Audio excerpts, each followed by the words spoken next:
Good morning बच्चों। तो आज हम स्टार्ट करने वाले हैं एलिमिनेशन रिएक्शन। तो सबसे पहले हम हेडिंग डालेंगे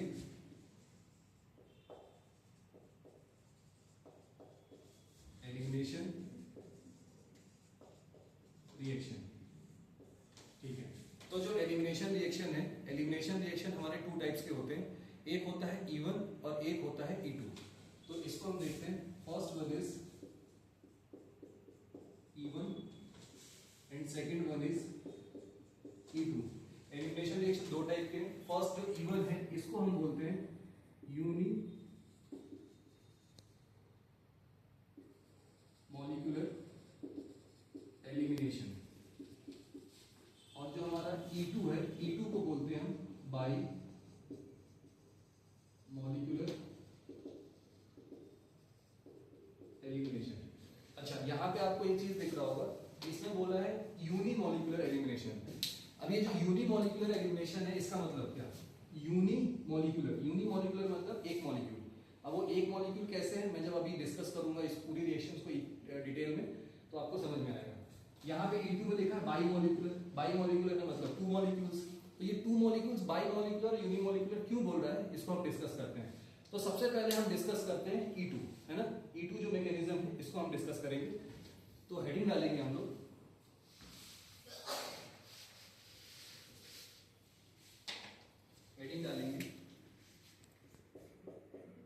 E2, that is by molecular elimination. ठीक है, ये जो E2 जो बाई मॉलिक्यूलर एलिमिनेशन आपको बोल रहा है, इसमें बाई मॉलिक्यूलर एलिमिनेशन में इस रिएक्शन को, है ना, हम और क्या बोलते हैं, इसको बोलते हैं it is also known as beta elimination और अल्फा बीटा एलिमिनेशन और 1-2 एलिमिनेशन। ठीक है, अब ये जो रिएक्शन है ये beta elimination, alpha beta elimination, 1-2 elimination के भी नाम से जाना जाता है। कैसे जाना जाता है हम इसको देखते हैं।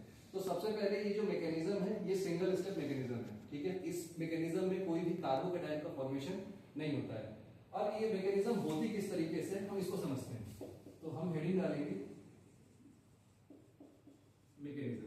ठीक है, अब इसमें जो हमारा जो E2 रिएक्शन है इसमें होता क्या है, तो इसमें हमारा जो एल्काइल हैलाइड है, एल्काइल हैलाइड मतलब एल्काइल हैलाइड को हम एल्कीन में कन्वर्ट कर सकते हैं।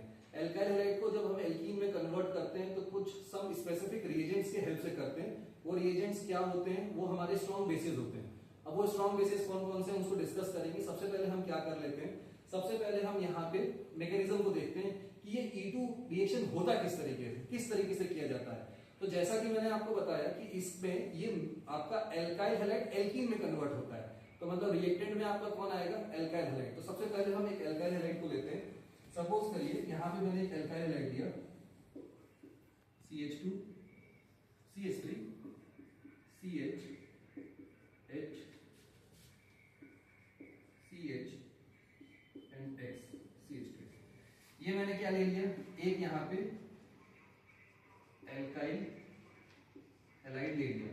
अब यहां पे ये जो एल्काइल हैलाइड है, मैंने आपको जैसा बताया कि ये एल्काइल हैलाइड किसके साथ रिएक्शन करता है, कोई स्ट्रॉन्ग बेस के साथ रिएक्शन करता है। तो यहां पे हम एक बेस को लेंगे, दिस इज बेस, जो कि आपका कैसा होगा, नेगेटिवली चार्ज होगा। अब यहां पे ये बेस करता क्या है, तो सबसे पहले यहां पे ये जो बेस है, ये बेस इस हाइड्रोजन को एक्सट्रैक्ट करेगा। जब ये बेस इस हाइड्रोजन को एक्सट्रैक्ट करेगा तो ये in the form of H+, ये फर्स्ट स्टेप है। फर्स्ट स्टेप में ये बेस हाइड्रोजन को एक्सट्रैक्ट करेगा in the form of H+। तो आपको यहाँ पे दिख रहा होगा कार्बन और हाइड्रोजन के बीच में कोवेलेंट बॉन्ड का फॉर्मेशन हो रखा है। अब ये जो कोवेलेंट बॉन्ड का फॉर्मेशन हुआ है, इसमें ये तो H+ के फॉर्म में गया, मतलब इसमें एक भी इलेक्ट्रॉन लेके नहीं गया। तो यहाँ पे तो 2 इलेक्ट्रॉन्स रह गए। अब ये 2 इलेक्ट्रॉन्स धीरे धीरे शिफ्ट होते हैं आपके इस तरफ। ये है आपका सेकेंड स्टेप, जिसमें ये 2 इलेक्ट्रॉन्स यहाँ पे पाई बॉन्ड का फॉर्मेशन करते हैं। अब यहाँ पे ये जो पाई बॉन्ड का फॉर्मेशन होता है वो होता किसके किसके बीच में, वो कार्बन कार्बन के बीच में फॉर्म होगा। इसके बाद जैसा कि आपको मालूम है कार्बन आपके 4 बॉन्ड्स का फॉर्मेशन कर सकता है, लेकिन यहाँ पे आप देख पा रहे हो कि एक तो हैलोजन, दो हाइड्रोजन और एक ऑलरेडी कार्बन के साथ इसने 4 बॉन्ड्स का फॉर्मेशन किया है। लेकिन जब ये इलेक्ट्रॉन्स इधर शिफ्ट हो रहे हैं तो यहाँ पे क्या हो रहा है, यहाँ पे आपके कोवलेंट एक एक्स्ट्रा बॉन्ड का 5th बॉन्ड का फॉर्मेशन हो रहा है। इसकी वजह से ये जो कार्बन है, ये कार्बन आपका अनस्टेबल हो जाता है। अब ये कार्बन अनस्टेबल होने की वजह से यहाँ पे क्या होगा, ये जो हैलोजन है, halogen is a good leaving group, तो ये जो हैलोजन है in the form of X negative. X negative का मतलब यहाँ पे ये कार्बन और हैलोजन के बीच में 2 इलेक्ट्रॉन्स हैं। अब ये दोनों इलेक्ट्रॉन्स को लेके ये halogen in the form of X negative क्या कर जाता है, यहाँ से लीव कर जाता है। तो ये है आपका थर्ड स्टेप। मतलब यहाँ पे देखिए एक ही स्टेप में यहाँ पे सारा सब कुछ हो गया। पहले बेस ने हाइड्रोजन को in the form of H+ extract किया, ये आपके इलेक्ट्रॉन्स इधर शिफ्ट होकर यहाँ पे पाई बॉन्ड का फॉर्मेशन किए, और यहाँ पे जैसे इसका 5th बॉन्ड बनने लगा, ये अनस्टेबल होने लगा, तो धीरे धीरे जैसे जैसे आपका ये बॉन्ड का फॉर्मेशन हो रहा होगा कार्बन कार्बन के बीच का, वैसे वैसे कार्बन और हेलोजन के बॉन्ड का ब्रेकअप हो रहा होगा, वो बॉन्ड ब्रेक होकर टूटेगा। तो यहाँ पे आपका कुछ इस तरीके से यहाँ पे आपका हेलोजन यहाँ पे रिमूव हो जाएगा और कार्बन कार्बन के बीच में डबल बॉन्ड बनेगा। तो इसका एक हम इंटरमीडिएट देख लेते हैं कि रिएक्शन इंटरमीडिएट किस तरीके से बनेगा। तो आप यहाँ पे देखिए, सबसे पहले हम यहाँ पे क्या लिखेंगे, CH3 CH एंड CH2, ये हमारा बना। अब यहाँ पे आप यहाँ पे देख रहे हो कि हाइड्रोजन, ये बेस इस हाइड्रोजन को एक्सट्रैक्ट कर रहा है, मतलब बेस और हाइड्रोजन के बीच में बॉन्ड का फॉर्मेशन हो रहा है। तो यहाँ पे आपका हाइड्रोजन और ये बेस, इसके बीच में ये जो बॉन्ड है, ये बॉन्ड धीरे धीरे क्या हो रहा है, फॉर्म हो रहा है। तो मैं इसको लिख देता हूँ F, ये बॉन्ड आपका फॉर्म हो रहा है। अब यहाँ पे कार्बन और हाइड्रोजन के बीच का बॉन्ड ब्रेक हुआ, तो यहाँ पे कार्बन और हाइड्रोजन के बीच का बॉन्ड यहाँ पे ब्रेक हुआ, तो उसको मैंने लिख दिया B। अब यहाँ पे कार्बन और कार्बन कार्बन के बीच का बॉन्ड यहाँ पे फॉर्म हो रहा है, तो यहाँ पे कार्बन कार्बन के बीच का यहाँ पे बॉन्ड फॉर्म हो रहा है, तो इसको मैंने क्या लिख दिया F, ठीक है। अब यहाँ पे कार्बन और हेलोजन के बीच का बॉन्ड यहाँ पे क्या हो रहा है, ब्रेक, तो यहाँ पे मैंने क्या लिख दिया, कार्बन और हेलोजन के बीच का बॉन्ड आपका क्या हुआ, यहाँ पे ब्रेक, ठीक है। ये आपका एक क्या बन के आया, एक रिएक्शन इंटरमीडिएट बन के आया। तो आपको यहाँ पे क्लियरली दिख रहा होगा कि ये जो कार्बन और हाइड्रोजन ये ब्रेक हो रहा है, ये अलग हो जाएगा, कार्बन और हाइड्रोजन ये अलग हो जाएगा, और कार्बन कार्बन के बीच में आपका एक बॉन्ड फॉर्म होके आ रहा है, बॉन्ड फॉर्मेशन हो रहा है। और ये आपका बना क्या, ये आपका बन गया कि reaction intermediate, this is reaction intermediate, यहाँ पे रिएक्शन इंटरमीडिएट का फॉर्मेशन हो गया, ठीक है। This reaction intermediate is able to form double bond, ठीक है। अब इसके बाद आपका यहाँ पे देखो क्या होगा कि ये जो रिएक्शन इंटरमीडिएट यहाँ बनने के बाद जो फाइनली जो हमको प्रोडक्ट मिलेगा वो क्या मिलेगा, वो मिलेगा CH3 CH double bond CH2, और यहाँ पे किसका फॉर्मेशन हो गया, यहाँ पे एल्कीन का फॉर्मेशन हो गया। प्लस यहाँ पे क्या हुआ, इस बेस ने इस हाइड्रोजन को, यहाँ पे ये जो बेस था ये नेगेटिवली चार्ज था, ये स्ट्रॉन्ग बेस है, ये बेस और ये हाइड्रोजन किस फॉर्म में निकला, H+ के फॉर्म में निकला। ये बेस क्या था, नेगेटिव था, नेगेटिव पॉजिटिव एक दूसरे को अट्रैक्ट करेंगे और यहाँ पे एक नए बॉन्ड का फॉर्मेशन होगा। तो बेस को मैं B मान लेता हूँ, कोई भी सपोज आपने बेस लिया है, तो यहाँ पे BH का फॉर्मेशन होगा, और यहाँ पे जो आपका हेलोजन था, ये halogen in the form of X negative निकला, तो यहाँ पे हमको जो बाई प्रोडक्ट मिलेगा वो BH और X नेगेटिव मिलेगा।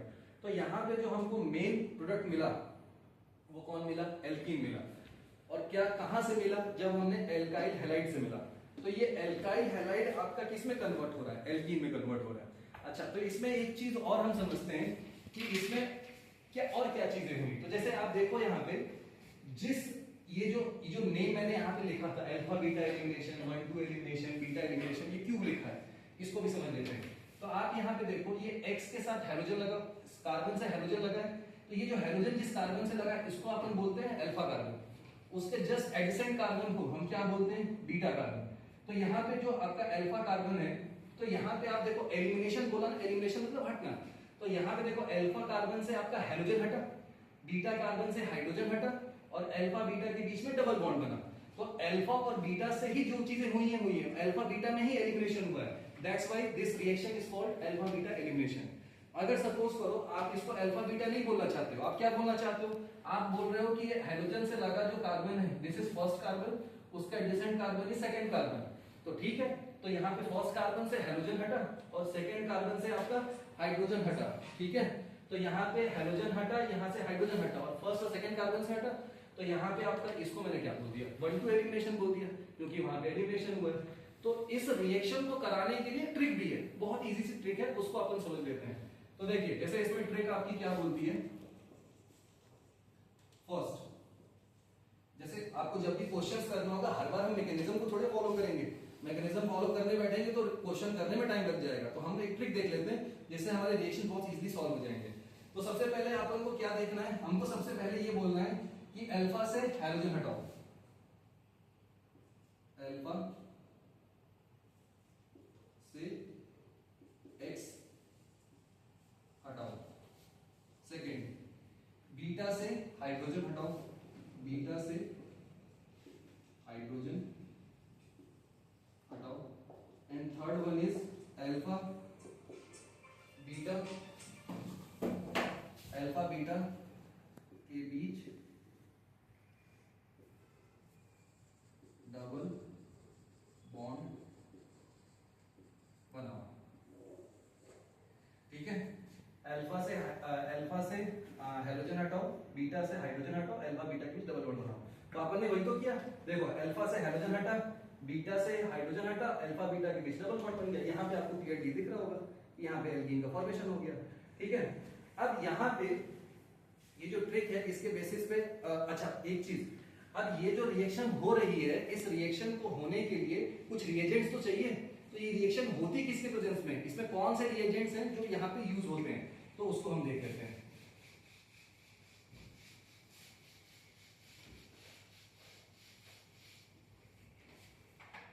Okay, reagents used in this reaction. इस रिएक्शन के रिएजेंट्स कौन कौन से यूज होते हैं, तो एक होता है हमारा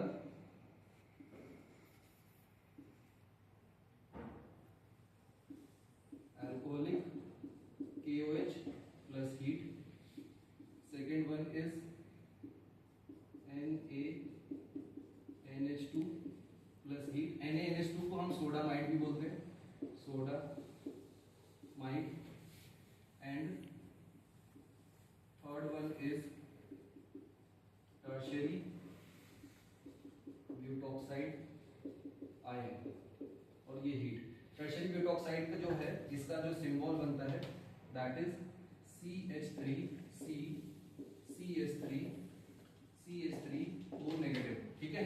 ये हमारा क्या है, this is tertiary butoxide ion, ठीक है। तो ये टर्शियरी ब्यूटॉक्साइड जो आयन है, ये आपका एक तो स्ट्रॉन्ग बेस है, ये आपका स्ट्रॉन्ग बेस है, प्लस ये बल्कि आपका बेस है, ठीक है। आप बोल सकते हो कि ये स्ट्रॉन्ग एंड बल्कि बेस है, ठीक है। टर्शियरी ब्यूटॉक्साइड एक स्ट्रॉन्ग एंड बल्कि बेस है, बाकी के दो भी हमारे कैसे हैं, स्ट्रॉन्ग बेस है। तो ये रिएक्शन कराने के लिए सबसे पहले तो हमको ये 3 रिएजेंट्स की जरूरत पड़ती है। तो ये 3 रिएजेंट्स हमारे ये होंगे जो कि स्ट्रॉन्ग और बल्कि, आपका एक तो स्ट्रॉन्ग एंड बल्कि बेस है, बाकी ये दो आपके स्ट्रॉन्ग बेस हैं, ठीक है। अब यहाँ पे एक छोटा सा क्वेश्चन कर लेते हैं और इसको कंक्लूड करेंगे हम लोग कि इसमें आपका अगर मुझे क्वेश्चंस करने होंगे तो क्वेश्चंस मैं किस तरीके से कर सकता हूँ। तो सपोज करिए मैं एक 2 डिग्री अल्काइल लेता हूँ, एक मैंने 2 डिग्री अल्काइल ले लिया, CH3 CH2X एंड CH3। इसका रिएक्शन मैं अल्कोहलिक KOH एंड हीट के साथ कराता हूँ। अब आप यहाँ पे देखो, यहाँ पे आपको क्या दिख रहा है, this is 2 degree alkyl halide. ये 2 डिग्री अल्काइल हैलाइड कैसे, आप यहाँ पे देखो ये कार्बन इस हाइड्रोजन से अटैच है और ये कार्बन 2 कार्बन से अटैच है, तो ये क्या हो जाएगा आपका 2 डिग्री कार्बन हो जाएगा, और 2 डिग्री कार्बन से लगा हाइड्रोजन, इस 2 डिग्री अल्काइल हैलाइड। अब 2 डिग्री मतलब अल्काइल हैलाइड का रिएक्शन अल्कोहलिक KOH के साथ, तो ये आपको समझ में आ जाना चाहिए कि जैसे ही अल्काइल हैलाइड का रिएक्शन अल्कोहलिक KOH के साथ हो रहा है, मतलब यहाँ पे कौन सा रिएक्शन होगा, E2 रिएक्शन होगा। तो यहाँ पे E2 रिएक्शन हम कराएंगे। तो E2 रिएक्शन कराने के लिए अब आपको मैकेनिज्म फॉलो करने की जरूरत नहीं है, आप सीधा ट्रिक ध्यान दो। देखो ये अल्फा से हाइड्रोजन हटाओ, बीटा से हाइड्रोजन हटाओ, अल्फा बीटा के डबल बॉन्ड बनाओ। तो आप यहाँ पे देखो ये जो X है, ये X जो आपके ये जो X जो है ये इस कार्बन से लगा हुआ है, जिस कार्बन से हाइड्रोजन लगा है इसको बोलेंगे अल्फा कार्बन, उसके एडिसेंट कार्बन को क्या बोलेंगे बीटा कार्बन, एंड इसको बोलेंगे बीटा कार्बन, ठीक है। तो यहाँ पे आपके 2 बीटा कार्बन आ गए। अब यहाँ पे क्या करना है, हम ट्रिक फॉलो कर लिए। सबसे पहले क्या करना है, हैलोजन अल्फा से हैलोजन हटाओ। अल्फा से आपने क्या हटाया, हैलोजन को हटाया, ठीक है। बीटा से क्या हटाना है, हाइड्रोजन हटाना है। तो आप इस बीटा से हाइड्रोजन हटाओ या इस बीटा से हाइड्रोजन हटाओ, एक ही बात है। तो इससे सपोज करो मैं हाइड्रोजन हटाता हूं, ठीक है। तो इससे अगर मैं हाइड्रोजन हटाऊंगा तो इससे एक मैंने हाइड्रोजन हटा दिया। तो अब देखो यहाँ पे जब आप इसको इस तरीके से भी लिख सकते हो